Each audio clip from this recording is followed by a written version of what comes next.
You know we have this rhythm track under control, saying.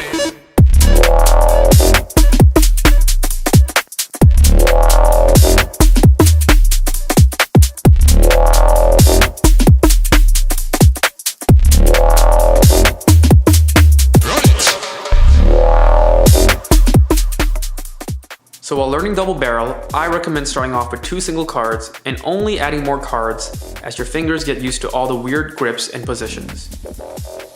So to begin, you're going to start off in straddle grip, which looks like this. Then you're going to lift the cards away from the base of your palm, holding them at the fingertips like so. Then you're going to shift your index finger to the long edge on the right, and you're going to use it to split off a packet, or in this case, a single card. Then you're going to reposition your index such that it is contacting the card at a position that is below the nail. Once you've done that, you're going to curl it inwards like so. And you're going to extend your middle, ring, and pinky fingers outwards, allowing the top card to slide down until you can clip it between your index and your middle.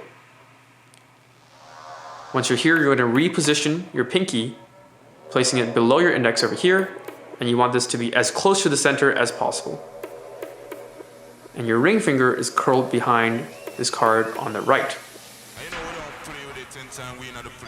This grip allows you to split the 2 cards like so, holding the one on the left between your thumb and index, and the one on the right between your pinky and your middle. Then you're going to be rotating the 2 cards one at a time, starting with the one on the right by twisting your pinky and middle fingers like so. And as the card is completing a 180, you want to begin rotating the card on the left by twisting your thumb and index until you get to this position over here. Once you're here, you'll realize that your thumb and middle are now in the center, and they can also similarly switch places like so. After this switch, you're holding this card on the left between your index and middle, this one on the right between your thumb and pinky. Then you're going to interchange the position of these 2 cards by bringing this card on the left between your index and middle to the right, below this card on the right. And that looks like this. Okay, so once again, from here to here. And once you're here, you'll realize that you've completed a full loop and you're back where you started.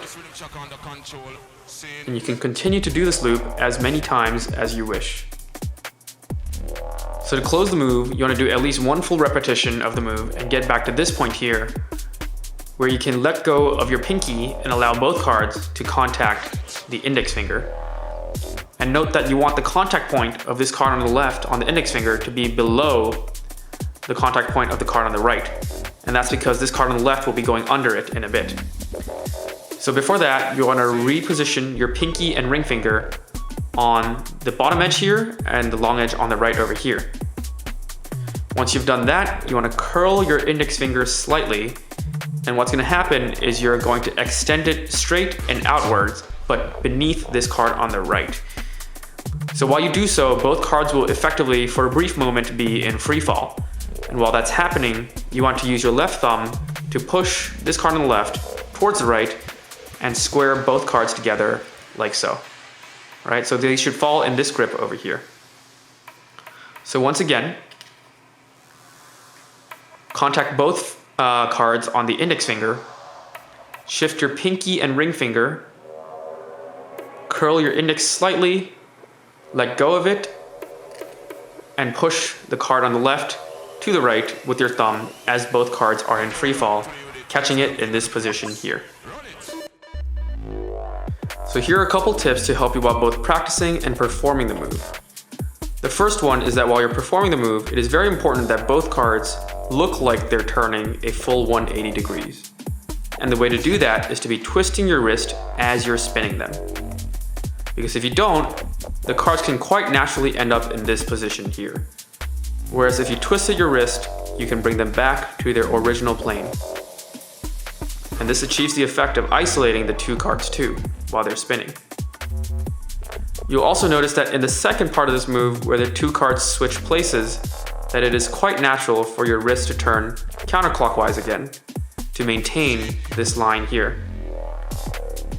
So you enter a pretty natural loop of a clockwise twist, counterclockwise twist, clockwise twist, counterclockwise twist. And you basically continue this indefinitely. So the second tip is that if you wish to loop the move a bunch of times, you need to be very precise with your finger placements. Because if you aren't, you could easily get into a situation like this, where the two cards line up less and less, and the move becomes harder and harder to do. Eventually, you won't be able to loop it anymore. So you need to pay attention while starting the initial grip and place your pinky such that your four fingers form a diamond shape. Right? So from this perspective, basically your pinky needs to be lower than your thumb, and your middle needs to be lower than your index. Right? So you will also notice that in the second portion of the move, you will also get a similar shape where your index is lower than your middle and your thumb is lower than your pinky, and it forms this diamond shape. It's a very narrow diamond, but it's a diamond. So you should try to maintain this shape at all times if you want to do the move a bunch of times. So the third tip is that the timing of the spins are also very important, and you want to time them such that there is a slight delay between the two spins. So you start the first one, and as the first one is completing, you start the second one. It's important to note that there's a small overlap where both spins are taking place. And that's what that looks like. So this fourth tip is one for practicing, and like I mentioned earlier in the tutorial, you want to first start off learning the move with 2 single cards. And the reason for that isn't just because it's lighter, but also because this allows you to bend the cards when necessary. So if you encounter a hard part, like for example this part I found pretty difficult early on, so I had to bend the card like this to be able to do it. Right? So this makes the move possible early on, but eventually if you want to do the move with packets instead of single cards, while practicing, you want to be sure to eliminate all the bends before adding more cards to the move. This last one really isn't even a tip, but more so just a reminder that this move is ridiculously hard. If you feel like you're struggling while learning the move, or if you feel like your fingers hurt from stretching too much while practicing the move, obviously you should take breaks, but also I think this is just a natural part of learning this move, because that has been my experience too, and I've been doing this move for about 9 months now, and at least the first 4 months of it is just using single cards and bending the cards a lot of the time while doing the move. So I think your fingers eventually just get used to being stretched this way, and you should be able to get this down with time.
Play with it in time we in the place.